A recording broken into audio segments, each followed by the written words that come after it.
Vamos às nossas próximas palestras. Agora são 2 palestrantes e 2 mediadores. Então, é o seguinte: políticas públicas na saúde são primordiais. Saúde é essencial. Vale destacar que, constitucionalmente, no mínimo 10% dos orçamentos públicos devem ser aplicados em saúde. Para falar desse tema tão importante para todos, o tema saúde, o qual todos os ODS estão ligados de alguma forma, direta ou indiretamente, vou chamar 2 craques. Um como ex-prefeito por 3 vezes de Alfenas e foi secretário municipal de saúde de Limeira, Alfenas em Minas Gerais, Limeira, estado de São Paulo, e teve muito sucesso, ganhou vários prêmios relevantes, internacionais, nacionais, como as melhores gestões de saúde. E a outra palestrante, coordenadora nacional de um movimento que luta, acima de tudo, pela vida. A vida é saúde. Então, eu vou pedir para que venham para cá o Luizinho, deputado estadual da Assembleia Legislativa de Minas Gerais, viajou 4 horas e meia para chegar aqui. Por favor, Luizinho.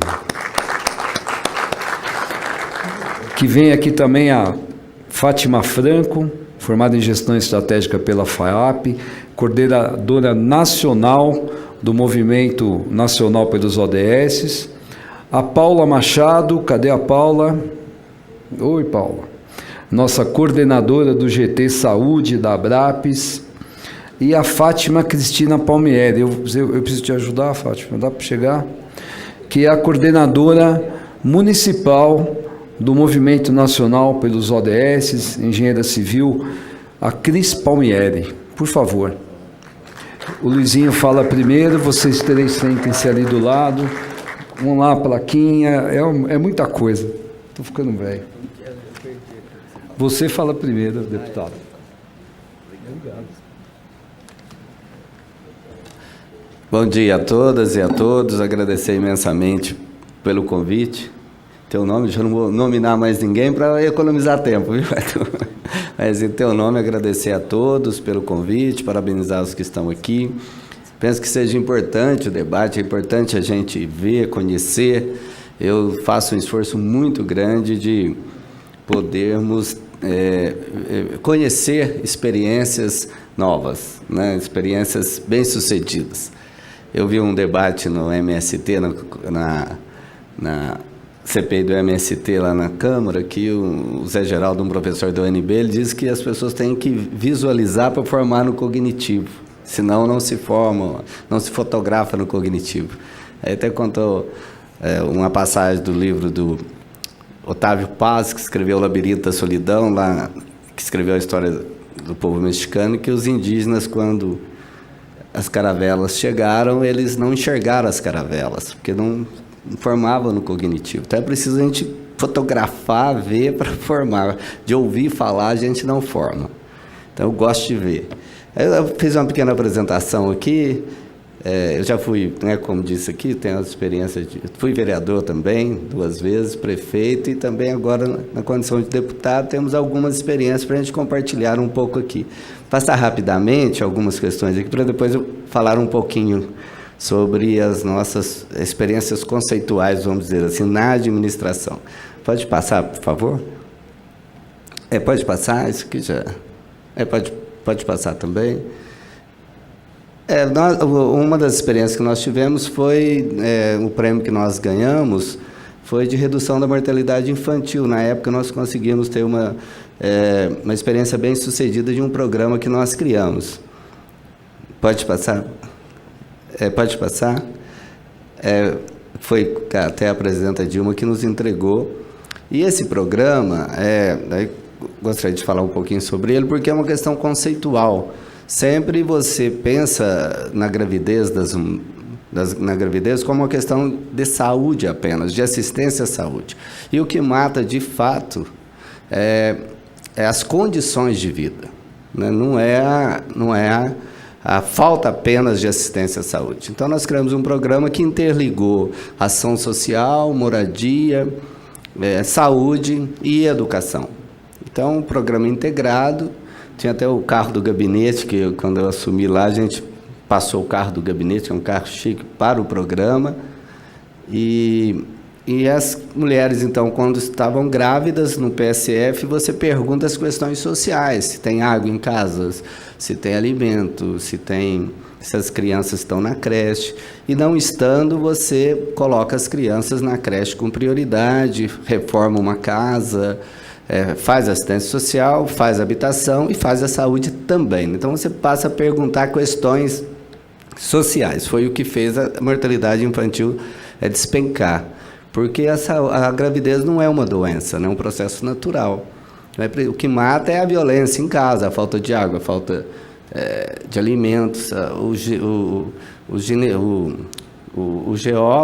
ginecologista, chega e diz, o médico, né, o ginecologista diz para a mulher, vai para casa, se alimente bem, né, não faça esforço. Aí chega em casa, apanha do marido, não tem o que comer, não tem água. Então, não adianta apenas o pré-natal. Então, é a qualidade de vida. Pode passar? Pode passar? Uma das questões de legislação também, nós propusemos já na Assembleia uma lei que deve ter aqui em São Paulo, certamente, bilhões de reais presos nas prefeituras, nas contas, na burocracia do Estado, né? Não sou anarquista, mas também não defendo esse Estado controlador, que é um país unitário, onde os municípios e o ente Estado não tenham liberdade de usar os recursos. Então, a nossa cidade, por exemplo, uma cidade de 80 mil habitantes, mais estudantes, então 100 mil com os estudantes, tem mais ou menos 200 contas na saúde. Cada programa é uma conta, aqui em São Paulo também. Então, nós fizemos uma lei lá em Minas que liberou 7 bilhões de reais para as prefeituras usarem. Pois você faz um convênio com o Estado vai lá, assina com você, aí você não usou o dinheiro, aí você não pode usar aquele dinheiro em outra área. Então, nós temos uma lei de transposição de recursos, liberando até o final do ano todo o dinheiro parado poder ser usado. Então, há muitos recursos parados em contas da saúde, especialmente, e que podem ser liberados se o Estado, no caso de Minas Gerais, fizemos uma lei. Pode passar. É uma experiência importante que nós tivemos lá. Pode passar? Deixa eu ver. E também nós temos um lago de Furnas, não sei, as pessoas que talvez não conheçam, 0,5% apenas dos paulistas já ouviram falar do lago de Furnas, mas é um dos maiores, é uma das maiores corpos de águas do planeta, né? Monitorado internacionalmente. Somos 1.440 quilômetros quadrados de água no coração do Brasil, na área mais adensada, mais populosa, né? A 150 quilômetros do Lago de Furnas tem 60 milhões de pessoas, uma França. E aí uma disputa de pensamento, uma das coisas que a gente viu é que um dos erros históricos, uma subserviência histórica, foi que quando, por exemplo, na nossa região, nós inundamos as terras férteis, todas as terras que nós tínhamos lá debaixo d'água eram terras férteis, que levam milhões de anos para se tornarem férteis, né? Com o movimento das águas ou com a matéria orgânica que desce das montanhas, plantávamos arroz, aí veio o Juscelino Kubitschek, inundou todas as nossas terras, acabou com as ferrovias, e nós hoje temos que buscar arroz, por exemplo, a mais de 1.000 quilômetros no Rio Grande do Sul, nos caminhões da Ford, nos caminhões da Chevrolet. Então, foi um sistema de desenvolvimento subserviente contra a sustentabilidade, quando optou-se pelo modal de transporte rodoviário. Isso por imposição das grandes indústrias americanas e europeias. Eu ajudo o Brasil a desenvolver desde que vocês consumam carros, que é o meio mais poluente, mais perigoso do mundo. Então nós erramos, porque a gente não disputa o pensamento, a gente fica no senso comum. né, não faz um senso crítico nem investigativo. E o Juscelino virou herói do Brasil, entretanto, optou-se por um desenvolvimento que nós temos consequências até hoje. Até hoje nós somos reféns da indústria automobilística. E isso é falta de pensar, falta de disputar o pensamento. Essa questão, eu sempre vi aqui a prefeita Renata, não sei se ela está aqui ainda, está lá, e o professor Eliseu também, o vereador Eliseu também, dizendo sobre a educação. Eu gosto sempre de discutir o pensamento. Eu acho penso que o que a Renata fez lá em Francisco Morato é assim a educação. Essa educação constrói. Mas a nossa educação convencional é uma educação conservadora, nós temos que dizer isso. Essa elitização da educação, ela não traz revolução nenhuma, não. Eu nunca vi, estou falando um pouco para chocar, tem muito professor que não gosta que eu fale, mas eu nunca vi revolução nascer em banco de sala de aula. Nasce na cultura popular, nasce lá aquilo que a Renata fez, conversar, acho que ela foi reeleita lá, com expressiva votação, porque trouxe as pessoas para conversar sobre a vida. Criei lá na nossa cidade, por exemplo, uma escola da vida. Aí você educa no seu tempo próprio, porque as pessoas que não conseguem ficar sentadas uma atrás da outra e ficar com o professor falando na frente, elas são expulsas da escola. Né? Então, essas pessoas que mais precisam da educação. Aí querem ensinar para nós, Arthur, química, física, matemática. Nós nunca vamos usar isso. Então, para que se fizer uma prova com a maioria aqui de física e matemática, nós vamos tirar 0. Então, isso não ajuda no conhecimento, porque o conhecimento são outras coisas. Então, entopem cada dia eu chego lá na Assembleia, tem um deputado colocando lá mais uma matéria no currículo escolar. Mais uma. Isso não vai ajudar a construir o cidadão. Então, essa elitização da educação, o Eliseu disse muito bem aqui, levou a gente a uma disputa de individualidade. Você entra na escola, você tem que ser o melhor, você tem que vencer. Isso melhor é mérito, é o princípio fascista. É o melhor, né? Nazi-fascista. Raça melhor. Eu tenho que vencer. Aí é fascismo, né? O Mussolini achava que tinha que voltar às glórias do Império Romano Antigo. Aí você tem que conquistar. Então, até as palavras são de disputa na escola. Você tem que vencer, conquistar.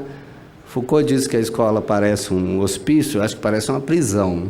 Tem uniforme, tem bandejão, tem horário para entrar, tem celas, tem grade curricular. A do banho de sol até é mais tempo, né? São 2 horas no presídio, na escola são 15 minutos.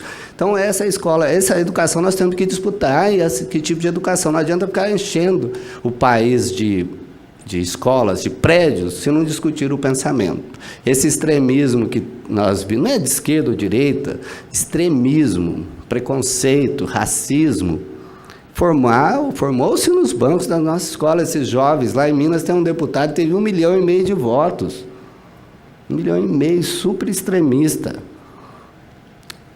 Os jovens que passaram pelas escolas públicas de Minas Gerais votaram neles. Então é preciso entender o que está acontecendo com a educação. Então essa educação formal, ela não vai trazer consciência crítica, não. São conservadores, a nossa educação é conservadora. Então, eu gosto de provocar isso, para dizer que a gente tem que, o legislador tem mais tempo para pensar, o prefeito tem menos, o legislador tem que pensar sobre isso. Também, eu discutindo com a prefeita, a questão da urbanização. Todo mundo fala, tem que urbanizar. Nós temos que desurbanizar as nossas cidades. O nosso governador lá foi a público dizer que o Sudeste é modelo de desenvolvimento. Não é. Essas grandes metrópoles, com milhões de pessoas vivendo juntas, são um desastre para o desenvolvimento. As pequenas cidades, sim, são modelos de desenvolvimento. A gente vai na cidade, eu quero que a minha cidade cresça, eu quero que a minha cidade tenha 1 milhão de habitantes. Eu não quero que a minha cidade cresça, tenha mais de 100 mil habitantes. Tem que ter pequenas cidades. Pequena cidade é coisa de subdesenvolvido. Não é. As pequenas vilas, pequenas cidades. Então, lá na nossa cidade, por exemplo, nós criamos o que eu chamo de vilas agro-urbanas. Levar para o campo saúde, educação, levar estradas, asfalto e deixar as pessoas morar no campo. Hoje não tem jeito mais delas viverem do campo, mas você pode viver parte do tempo no campo, parte do tempo na cidade, nos chacreamentos. Então, nós fizemos muitas chácaras no entorno da cidade. Então, ao invés de você ficar empilhado dentro da cidade, você mora na área rural. Nós temos muita área rural. Você pegar, dar aos sem terras o módulo mínimo de terra para os 5 milhões, você não usa metade das terras devolutas que nós temos ou improdutivas que nós temos no Brasil. Então, a cidade não precisa ficar essa aglomeração, né? Eu tenho um amigo que ele é arquiteto e chega lá e fala, não, vamos fazer uma intervenção aqui. Porra, essa palavra é ruim demais, vai intervir na vida das pessoas. Mas não quer intervir, achar que o modelo da universidade que é o melhor. Então, primeiro, essa questão da sustentabilidade, nós temos que tentar, no máximo possível, levar as pessoas de volta para o campo. Ah, mas é cultura. Não estou dizendo que é todo mundo, tem gente que vai querer morar aqui no cimento. Mas se morar no campo, próximo, aqui em São Paulo tem, toda a cidade tem. Tem área que você pode fazer chácaras maiores, de 500, 1.000 metros, você usa água subterrânea, não paga água, você pode criar um porco, criar uma galinha, você tem produtos com menos ou quase nenhum hormônio, quase nenhum agrotóxico. Aí não, você não pode criar porque você tem que comprar da Sadia, tem que comprar dos grandes produtores. Então, aí vai um prefeito perto da minha cidade, foi lá, pegou a vigilância sanitária, falou higienizar a cidade. Não pode galinha, não pode porco, e achou que estava fazendo uma coisa boa. Pô, ele matou a possibilidade de você ter produção de alimento, né? Aí você tem que comprar do grande. Então, há por trás, os planos diretores, também eu ouvi discutir aqui, vereador, que quando fizeram os planos diretores, e o PT foi lá e exigiu que fizesse plano diretor para o Brasil inteiro, de fato foi porque os Estados Unidos, a indústria imobiliária quebrou, eles queriam investir nos imóveis no Brasil e inventaram os planos diretores, que nunca são feitos do ponto de vista da população. Todo lugar que você faz plano diretor, prevalece o interesse do grande construtor, porque o povo não participa, não está no dia a dia das pessoas. Então, o plano diretor, às vezes, foi só um motivo para melhorar, para poder construir prédios mais altos e mais altos, cada vez mais altos. E a gente achou que era uma coisa boa. Como também as escolas fechadas, voltando a essa questão da urbanização, eu sou da época que eu cheguei na prefeitura e estava fechando as pequenas escolas rurais. Não sei se é uma realidade aqui de São Paulo, mas estou trazendo uma realidade do interior. Aí foram lá fechar as escolas, porque a escola multisseriada não tinha qualidade. Aí foi lá na pequena comunidade, fechou a escola e pega as crianças, traz as crianças de ônibus, traz para a cidade e fecha a escola. E a qualidade de vida, às vezes, é a participação do pai, da mãe da comunidade na escola. Aí matou a comunidade, a vida era em torno da escola. Fechou, veio para a cidade, aí veio atrás todo mundo. Veio o pai, veio a mãe. Aí você tem a grande produção, a monocultura, o café, a cana, a soja. Quer dizer, expulsa as pessoas do campo para a monocultura, para a commodity, né? Então, isso foi feito porque a gente não refletiu. A gente achou que estava fazendo uma coisa boa, fechando as pequenas escolas, dizendo que tinha mais qualidade você concentrar essas escolas numa grande escola. Eu cheguei na prefeitura, nós devolvemos todas as escolas. Quase todas não, porque não tinha mais jeito, algumas comunidades tinham acabado. Mas fomos devolvendo a escola para a rural. E asfaltando os acessos. E pondo PSF, pondo a escola multisseriado, programa social da família, e asfalto, e internet. Aí as pessoas ficam no campo. Isso é qualidade de vida. Entendeu? Não adianta querer discutir qualidade de vida na área urbana. Hoje está quase impossível. Pode fazer o que for que nós não vamos chegar até essa integração com o meio ambiente. Não vai levantar a plaquinha? Cadê? Quem vai levantar? Já foi ou não? Porque eu estou preocupado com o tempo. Mas eu estou falando isso, provocando um pouco essa disputa de pensamento, porque às vezes a gente faz muito do comum, né? Então, já que eu tenho um tempo de falar um pouco das grávidas também, da experiência que eu vivi. Quando eu nós fomos fazer esse programa, o pessoal da Prefeitura das Pontas dizia, você está louco, a mulher fica grávida, quer dizer então que você vai fazer casa, fazer quarto, porque ela está grávida, ela vai querer ter mais filhos. Essa não é uma ideia que não existe, mulher nenhuma vai querer ter filho, porque vai ganhar um quarto, vai ganhar um apoio.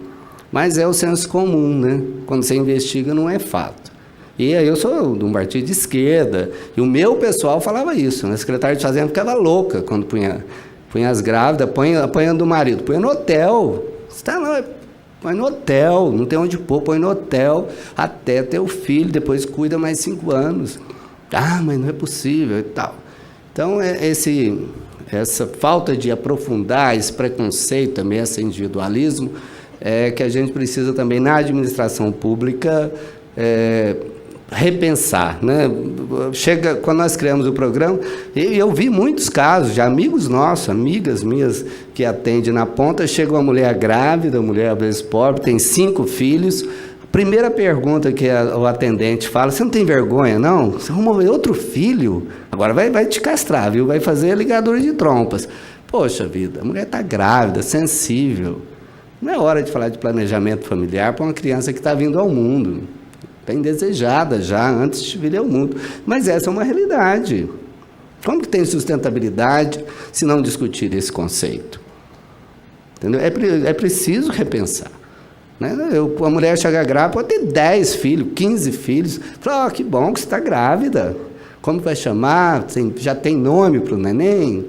Porque ela já chega em casa, o marido, às vezes, quase um estupro, né? Quando a mulher fica grávida e tal. Aí a mãe também não concorda, o vizinho não concorda. Aí chega no poder público, você também trata como se fosse um crime a mulher ter mais um filho. Que tenha todos os filhos que quiser. Então, essas questões conceituais que a gente precisa debater. Não é só ficar fazendo obra. O nosso partido fez muitas obras, todas são muito boas. Mas não discutiu o conteúdo, o conceito. Eu vi a prefeita falar de UPA aqui também, prefeita, mas é uma questão conceitual também. Eu fui numa cidade, perto de nós lá, o prefeito estava inaugurando uma UPA. Tem 2 hospitais na cidade. Falei, prefeito, tudo bem, o senhor vai inaugurar, vai deixar para o próximo, né? Que o senhor é reeleito, uma UPA custa 3 milhões por mês. É uma boa propaganda. Você põe a plaquinha do prefeito lá, faz muito sucesso. Mas se você otimizasse, melhorasse, prefeito, o pronto-socorro da Santa Casa, ampliasse o pronto-socorro, você otimizaria os recursos. O oxigênio, o ultrassom, o tomógrafo, a ressonância. E não criaria mais uma porta de entrada. Mas não, a gente quer criar um negócio que tenha a nossa marca. As Santas Casas, os hospitais filantrópicos que não pagam impostos, então eles ficam 25% mais barato, no mínimo, quando você contrata por um hospital filantrópico, mais barato que a prefeitura. Não, você quer pôr tua marca. Igual o SAMU, é maravilhoso o SAMU, mas a gestão é caríssima. Se entregasse para um hospital filantrópico administrar, seria do mesmo jeito, ficaria 25% mais barato. Então, às vezes, a gente, na administração pública, fica querendo ter marcas, ter projetos, programas que têm a nossa cara, né? Tem a nossa marca, mas, às vezes, não é o melhor caminho conceitual. A gente não otimiza. Na minha cidade tem 2 hospitais, estamos falando um pouco de saúde, 2 hospitais universitários, uma escola pública e uma privada. Tem 250 leitos, 500 leitos. Todo mundo acha que é bom ter 2 hospitais. É ruim. Se tivesse um só, a gente seria 30% mais barato. Mas não. O hospital foi lá, o dono quis fazer, eu vou fazer o meu hospital, pago pelo SUS, né? Porque se fosse particular não seriam 2. Pago por nós. Não, eu quero o meu hospital. Pôr o nome da minha mãe. Aliás, tem o nome da mãe dele mesmo lá. Pôr o nome da minha mãe. Mas se fosse privado, não fariam 2 hospitais, faria um com 500 leitos, um ultrassom. Agora sim, eu já estou criando história aqui, porque agora passou 1 minuto. Mas eu estou dizendo que isso é importante, a gente pensar, aprofundar o debate, não fazer aquilo que todo mundo está fazendo porque acha que é bom. Então, eu gosto de aprofundar, até escrevi um livrinho sobre conceito na administração, se alguém quiser, não imprime não, mas eu mando, porque repensa, reflete um pouco sobre isso. Por vezes a gente pensa que está fazendo uma coisa boa, e aí, na verdade, é só pôr na sua marca lá e vendendo o seu peixe, mas não é o melhor. E há muita vaidade na administração pública, todo mundo quer fazer do seu jeito. Na saúde, por exemplo, Nós não criamos na nossa cidade, prefeita, nenhum projeto assim, centro da criança. Um dia eu fui na prefeitura lá, centro especializado da mulher. Falei, mas o PSF é o centro da mulher, é só melhorar, para que vai criar outra estrutura? Trabalhei em Limeira, tinha uma clínica lá com 100 médicos. Um absurdo, de grande, enorme, maravilhosa. Falei, por que não compra as consultas da Santa Casa? Mas está mais integrado, não, mas é a clínica da prefeitura. Aí tem o Estado, tem uma clínica especializada, a prefeitura tem uma e tem 2 hospitais, tem 4 fazendo o mesmo serviço. E aí, se deixar, ainda vai um lá fazer mais um, aí, um centro especializado da criança. Então, essas questões precisam ser refletidas, né? Precisamos refletir sobre a gestão pública, já que o tema aqui é gestão, né? Estamos falando sobre isso. Mas parece que tem algumas perguntas para fazer, né? Pois não, então. A pergunta seria saúde e bem-estar, levando em consideração a prevenção e a educação. Então, como que o senhor vê essa situação dentro da gestão pública? E a outra pergunta vai para a nossa outra colega. Tá. Olha, a prevenção de saúde numa cidade, ela começa na educação infantil. Se a gente não cuidar das crianças no período mais frágil da vida, mas também o mais importante para o aprendizado, 80% que a gente aprende na vida, a gente aprende até os 5 anos, né? O campo do cognitivo dá-se até os 5 anos, a gente enxerga equilíbrio emocional, físico até os 5 anos. Então, nós fizemos uma política pública na nossa cidade olha, tem muita coisa que a gente poderia falar do que é a prevenção, mas a educação infantil, de 0 a 5 anos, nós radicalizamos. Então, criamos tempo integral das 6 às 18 horas e universalizamos a educação infantil. Praticamente nós não... Ainda tem alguns bairros que ainda faltam algumas vagas, mas praticamente nós zeramos as filas. E zeramos com tempo integral. Muitas cidades zeram com 6 horas. Nós zeramos com 12 horas. E aí eu chamo a atenção para essa questão da prevenção, que são as doenças modernas, né? Especialmente as doenças, os transtornos, né? Como o autismo, por exemplo, que é fruto de uma vida seletiva moderna, né? O autista são mais inteligentes, mais capacitados, às vezes mais emocionais, mais amáveis, mas são mais seletivos. Porque a vida, talvez o gene nosso esteja dando um salto, né? Esteja mutando, porque nós vivemos um mundo seletivo. O autista é muito seletivo, só faz uma coisa e é muito bom naquilo que faz, só alimenta de um tipo de alimento. Tem autista que só toma leite. Lá nós criamos um programa. Estou falando porque a gente identifica esse tipo de doença, de transtorno, não é uma doença, logo na primeira infância. E porque o mundo é seletista. As pessoas dizem, você tem que aprender só português, o médico só, o especialista só dá mão, o outro só faz isso. Alimento também, você vive selecionando os alimentos que você possa comer, né? Fala assim, a minha mulher é nutricionista, falei, comer faz mal. Comer é um veneno. Ela vai comer de 3 em 3 horas, fica selecionando o que comer. Comer entope às vezes, dá diabetes, dá infarto. Aí eu tomo uma cervejinha, eu falo que a bebida ajuda a dilatar as veias e fluir mais o sangue, fica até mais inteligente. Ela acha que não é verdade, que comer que é bom.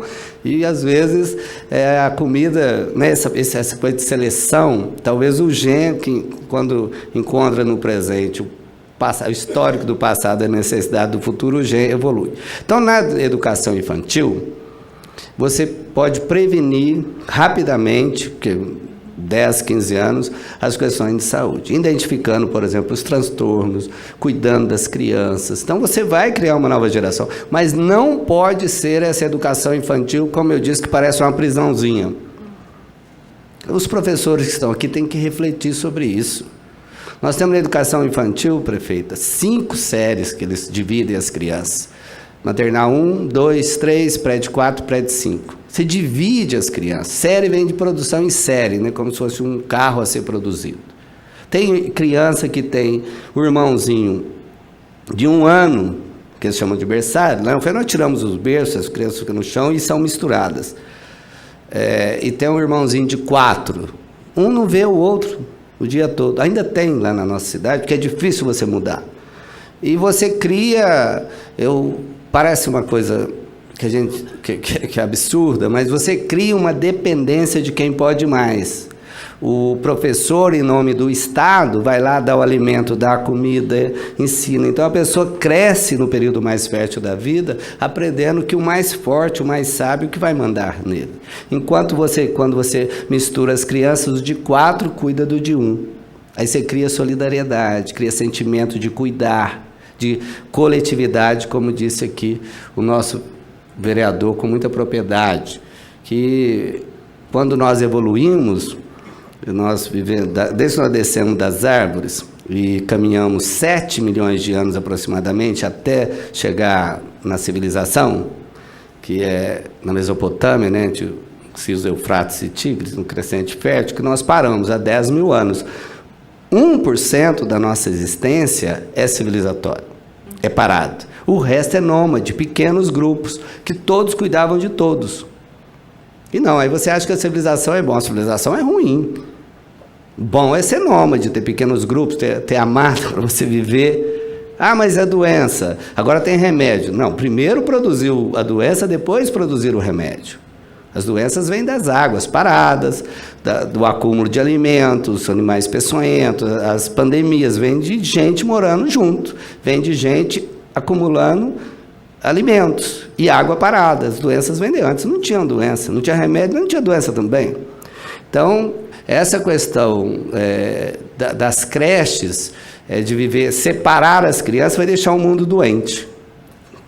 Então, penso que, respondendo a sua pergunta, a educação infantil de 0 a 5 anos, repensada, não essa que divide as crianças. Nós escrevemos um livrinho lá também, esse nós fizemos impresso, mas que chama o método de educação infantil chama Nômade, antes da civilização. Não é barbárie, não. Nem sempre o contrário de civilização é barbárie. Às vezes a civilização é a barbárie.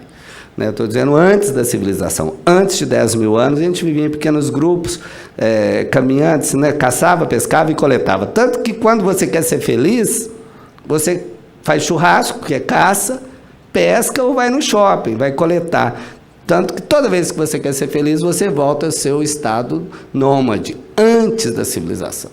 Então é preciso a gente aprofundar mais sobre isso. Então, eu penso isso. Claro que tem muita coisa que você pode fazer como prevenção, mas cuidar da educação infantil universalizada é o principal. E é o que mais é descuidado no Brasil. A presidenta Dilma foi uma das que fez avançar. A gente só preocupa com universidade. 6% apenas vão para a universidade. E os 94%? Entendeu? E as crianças? E eu complemento o senhor falando que, né, na idade infantil de 0 a 5 anos, as crianças já estando na escola, nós temos a oportunidade de observar possíveis doenças futuras, sim, digamos assim. Então, tratar antes, cuidar antes, ter o olhar antes. Muito obrigada por sua participação. Eu agradeço muito, viu? Parabenizar a todos que estão aqui numa sexta-feira, né, Arthur? Não é fácil mobilizar as pessoas numa sexta-feira, mas parabenizar e dizer que temos algumas experiências lá em Alfenas, como a Escola da Vida, o Método Nômade, o Cidade Escola, é um programa que nós criamos também, que eu sou contra a educação integral de ficar trancado dentro da escola. Acho que a rua também ensina. O bairro também ensina. Então, fique às 4 horas, mas deixe que a escola, as ruas também ensinam. Deixe as crianças viverem livres, né, porque depois vão viver na cidade. Então, eu acho que a gente tem que ter menos conteúdo e mais vivência e convivência, mais sentimento com as pessoas. Eu estou provocando algumas questões para a gente refletir sobre isso e temos empiricamente lá na nossa cidade feito isso. Então não é só teoria, não. Essas questões nós experimentamos e deu resultado. Muito obrigado, viu, gente? Vou pedir para a Fátima vir aqui agora.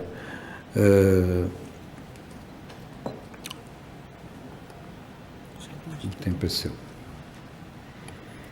Gente, bom dia a todos e a todas. É uma grande honra estar aqui com vocês. Eu vou colocar só mais outro aqui, porque a gente precisa dele.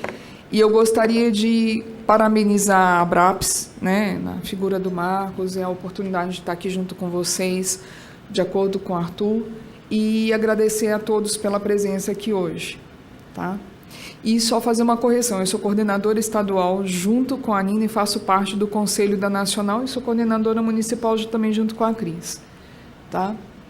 Pode começar, Marcelo. Pode passar.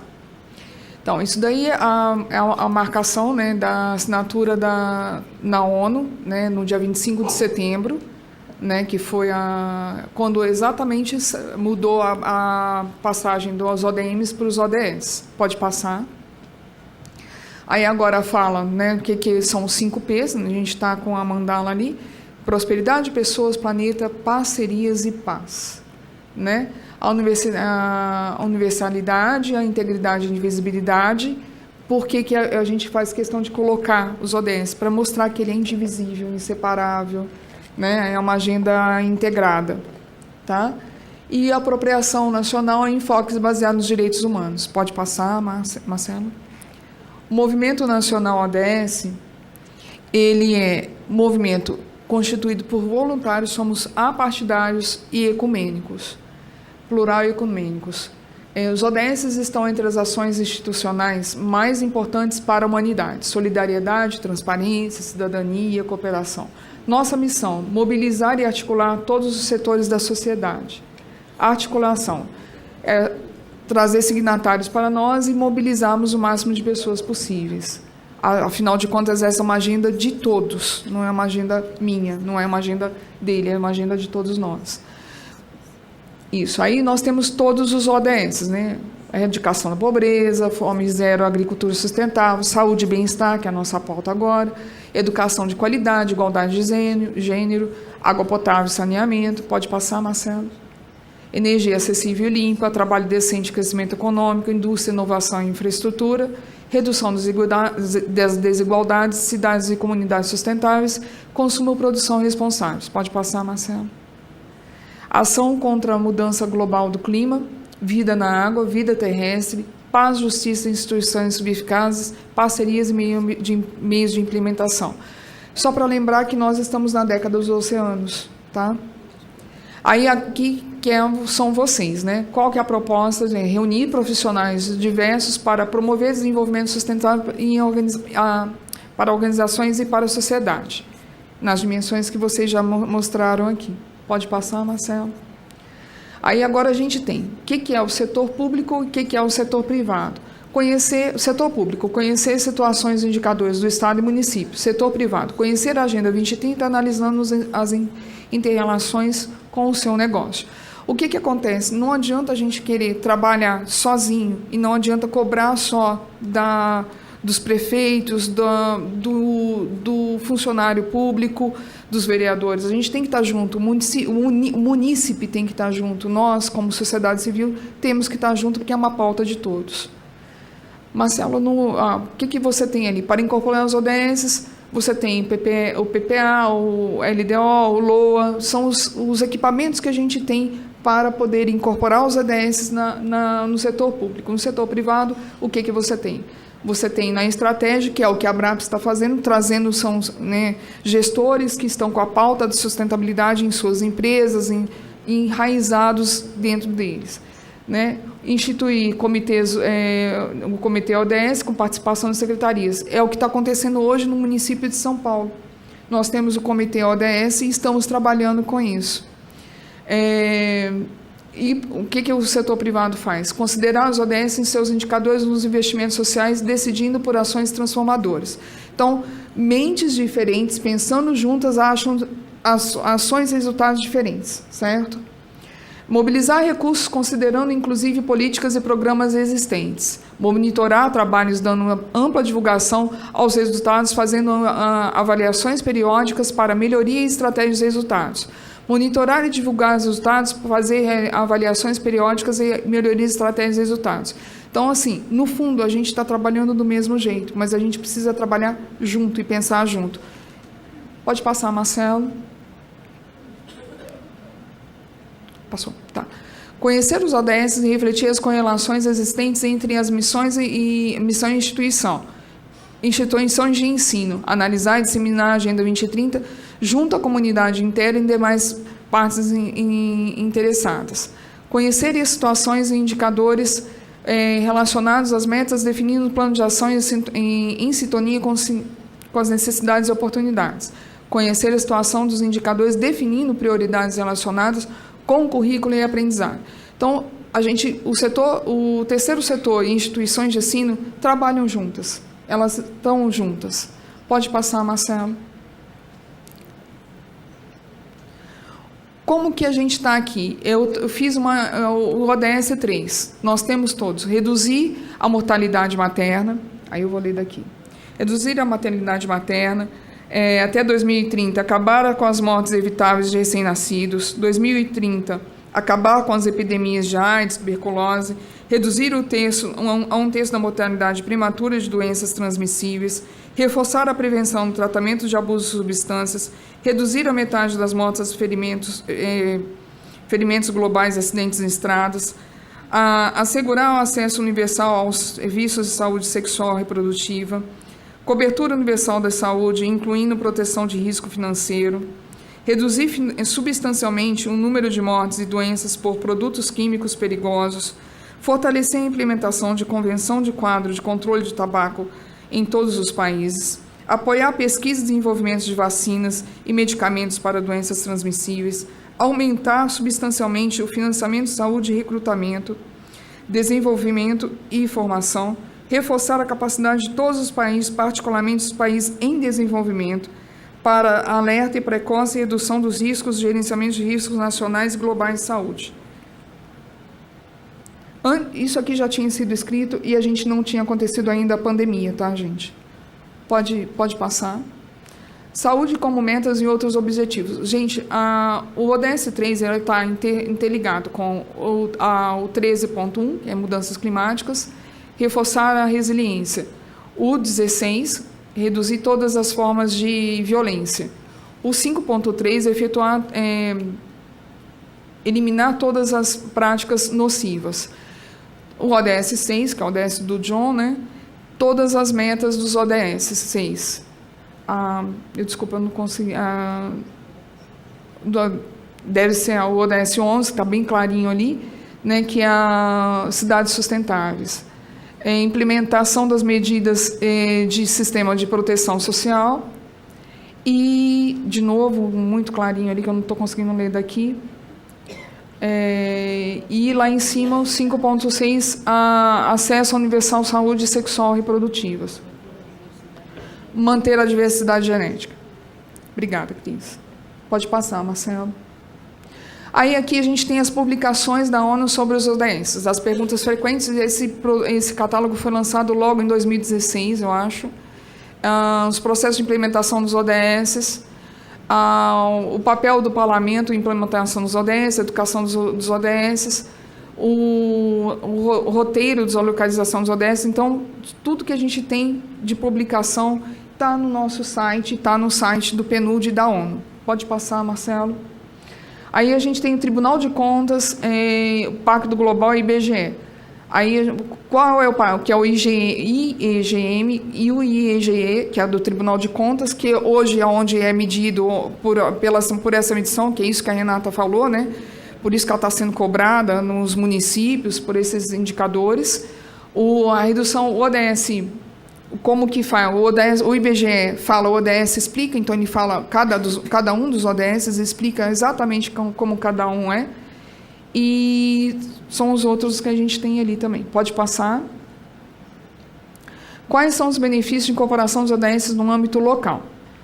Todas as tarefas e para todos. Cidadão, empresas, prefeituras, organizações não governamentais, universidades, associações de bairro, imprensa local, grupos infantos juvenis, Câmara de Vereadores, sistemas de justiça e entre outros setores. Pode passar, Marcelo. Aqui a gente tem os indicadores da cidade de São Paulo. O que são? Como que a gente está a medição? Ali você tem a parte amarela, está mais ou menos, a parte verde, ok, apesar da gente saber que muitas das regiões não está. O que está vermelhinho é o que está complicado. Então, assim, você tem todos os parâmetros de como que está hoje o município de São Paulo, tá? Pode passar. Pode passar, Marcelo. Isso. Aí agora você tem o que é um mapa da desigualdade. A gente tem o mapa da desigualdade da cidade de São Paulo por distrito. Tá? Então, a gente tem todos os distritos... 5 minutos, gente. Então, eu tenho todos os distritos e como que está isso. Então, dentro da cidade de São Paulo, a gente tem o país inteiro. Se você falar que não tem, é mentira. Então, assim, meu marido me falou assim, Fátima, você trabalha no estado de São Paulo, você trabalha no país, vamos trabalhar regionalmente. Então, eu vim e hoje faço parte do CADES da Subsé, junto com a Cris, e a gente está conseguindo levar numa boa. Pode passar. Aí você tem ali também o mapa de desigualdades falando por oferta de emprego. Isso está acessível, gente. Depois a gente passa o link. Está corrido agora, mas pode passar, Marcelo. A idade média por morte. E aí você tem uma diferença muito grande das regiões, onde você tem mais qualidade de vida e onde as pessoas optaram por envelhecer também. Então, os dois estão juntos. Pode passar. Aí você tem o Centro Cultural de Casas e Espaços de Cultura. Isso é um absurdo. Se você parar para ver, metade dos nossos, né, da nossa região tem algum equipamento e metade não tem nenhum equipamento. Então, a parte cultural também está ligada à saúde, né, saúde mental. Eu acho que isso também, a gente precisa ter esses equipamentos em todo o nosso território, não somente em alguns territórios. Pode passar, Marcelo?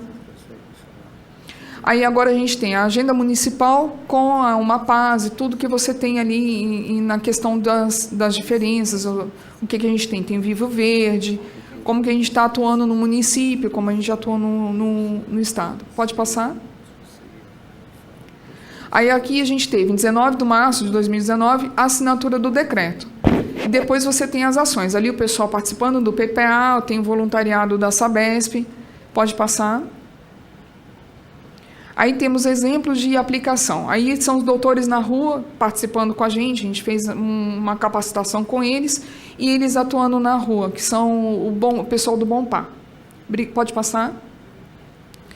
Aí aqui você tem o pessoal do PAVES, que está atuante em todos os CADES, está trabalhando bastante junto com a gente nos ODS, em parceria também com o município. São 330 hoje, se eu não me engano, na cidade de São Paulo, estão em todas as UBS.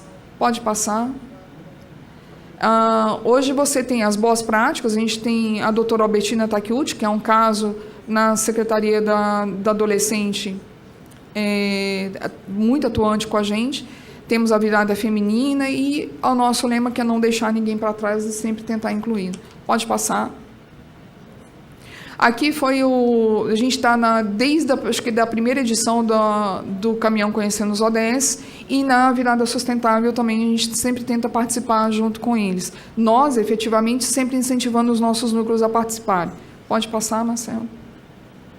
Aí são as nossas, quem está junto com a gente, o pessoal da Horta da Saúde, que o grande mentor foi o Sérgio Figueiredo, que infelizmente veio a falecer esse ano. E a gente tem as outras ações, né, com várias pessoas participando, são vários, o pessoal do Ecobairro, né, pode passar. Aqui são os plantios globais que a gente participou, né, e a gente incentiva, não somente aqui na cidade de São Paulo, mas em todo o país, e em outros países estão acontecendo ao mesmo tempo, a gente articula ao mesmo tempo. Pode passar.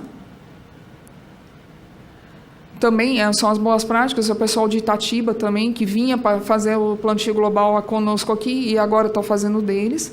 Pode passar, Marcelo? Aí agora a gente incentiva o que é o Act for SDG, que é exatamente você inscrever as ações no mapa da ONU. São as boas práticas que a gente incentiva que sejam inscritas no mapa da ONU. Pode passar, Marcelo? E agora, que agora é nessa semana. Agora o que a gente faz é que a gente não quer virar a gente entrar em extinção. Que a gente brinca com esse... É um vídeo que não dá para colocar aqui agora, mas é bem legal, está ali no canal do YouTube. Depois a gente disponibiliza essas referências para vocês. Pode passar, Marcelo? E aí a Cris, eu e a Nina, e a gente tem o John, né, com a gente na mobilização, e temos o Rodney com a gente na comunicação e gestão. Somos um grupo voluntariado também, tá bom, gente? A Cris vai falar 2 minutinhos.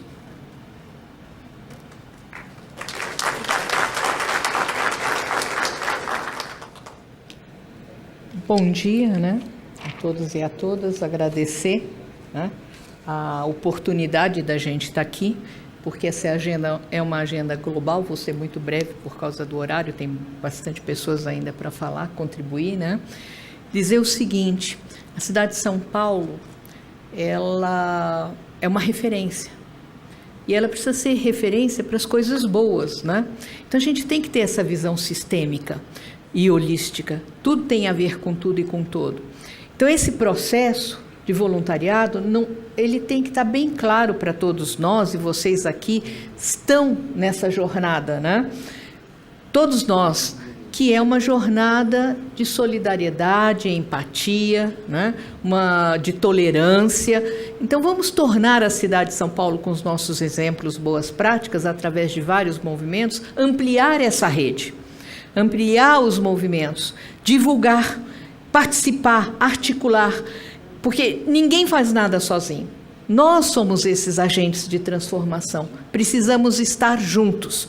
Juntos, os 3 setores da sociedade, como foi proposta, o desenvolvimento sustentável, mas pensando na questão da educação e da cultura. Respeito àquele território, ao desenvolvimento de todos. Então, a gente precisa trabalhar questões que são inerentes e estruturantes, mas com acolhimento. Ter uma cidade acessível, inclusiva, sustentável, resiliente, né? E aberta a todos, para todos. Vimos aí a Covid, foi uma grande lição. Então, nós estamos preocupados com muitas questões. Temos no centro educação, que ela é transformadora, né? A saúde, porque sem saúde não tem trabalho, não tem economia, não tem nada. Então, nós precisamos ter essa visão integrativa da saúde. E precisamos defender esses organismos, né, e também os órgãos que lidam com a questão da saúde, que tem que ser para todos.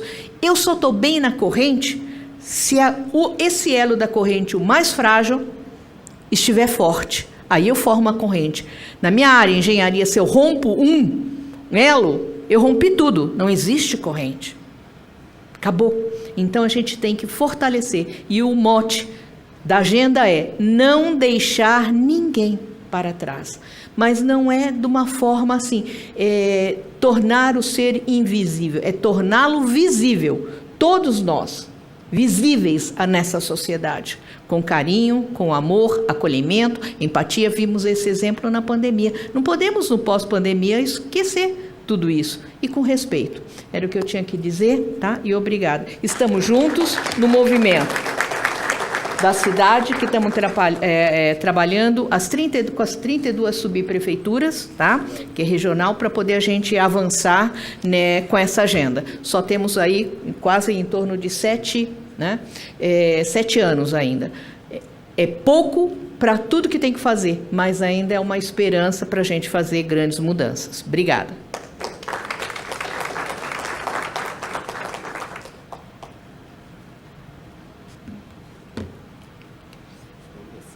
Olá, pessoal. Meu tempinho agora está curto, 3 a 4 minutinhos apenas, mas eu queria trazer para vocês uma provocação, na verdade, e tentarei ser muito breve, levando essa sementinha para cada um. Esse foi o meu título, que foi me dado, os ODS, Objetivo do Desenvolvimento Sustentável e suas conexões para a melhoria da saúde e qualidade de vida. As conexões estão em todos os espaços e em todos os ambientes ao qual pertencemos. Pode passar. Porém, para podermos entender onde a saúde está neste contexto de sustentabilidade, é preciso conhecer os conceitos. Conhecendo os conceitos, nós partimos para a ação de uma forma mais assertiva. O que é sustentabilidade? Vem da palavra sustentare, apoiar, ajudar, conservar. Mas ele está baseado em três coisas, que é um tripé. Eu tenho que falar no social ou nas pessoas, eu tenho que falar do meio ambiente e eu tenho que falar também da economia. Sem esse tripé, eu não tenho como promover o sustentável ou o ser sustentável. Pode passar. Já em 1947, lá atrás, a ONU colocou o conceito de saúde. Saúde é o bem-estar físico, mental, social, conceito de 47, na ausência da doença, que até então, saúde era quem não tinha doença. A partir deste momento, esse conceito foi amplamente aumentado em todas as relações, até chegarmos num conceito que também, segundo a Organização Mundial de Saúde, que é a saúde ambiental, que são todos aqueles aspectos de saúde humana, eu pessoa, incluindo a qualidade de vida, que estão determinados por fatores físicos, químicos, biológicos, sociais, psicológicos do meio ambiente. Então, quando falamos em saúde, nós falamos não só da saúde pessoa, eu tenho saúde, mas estamos falando também da saúde dos nossos recursos, do meio ambiente, como que eu trato, como que eu cuido desse meio ambiente, e estou também falando da saúde financeira, como que eu vou gerir tudo isso. Pode passar. Saúde, então, é tudo. Eu falo de saúde das pessoas, eu falo de saúde dos negócios, eu falo de saúde da gestão do meio ambiente. Pode passar, por favor. Não existe saúde individual num planeta doente. A saúde está dentro de todas as ODSs. Quando eu falo em pessoas, eu falo nas diversidades, eu falo nas comunidades, eu falo no indivíduo.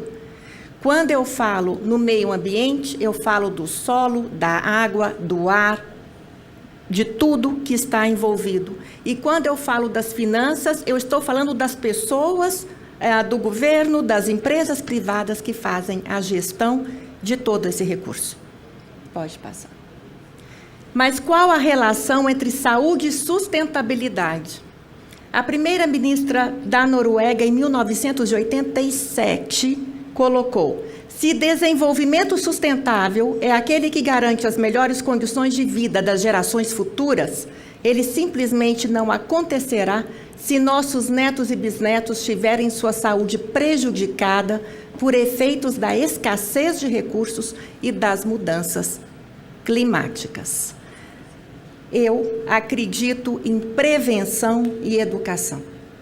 Não tem como tratar só a doença já instalada em todos os níveis.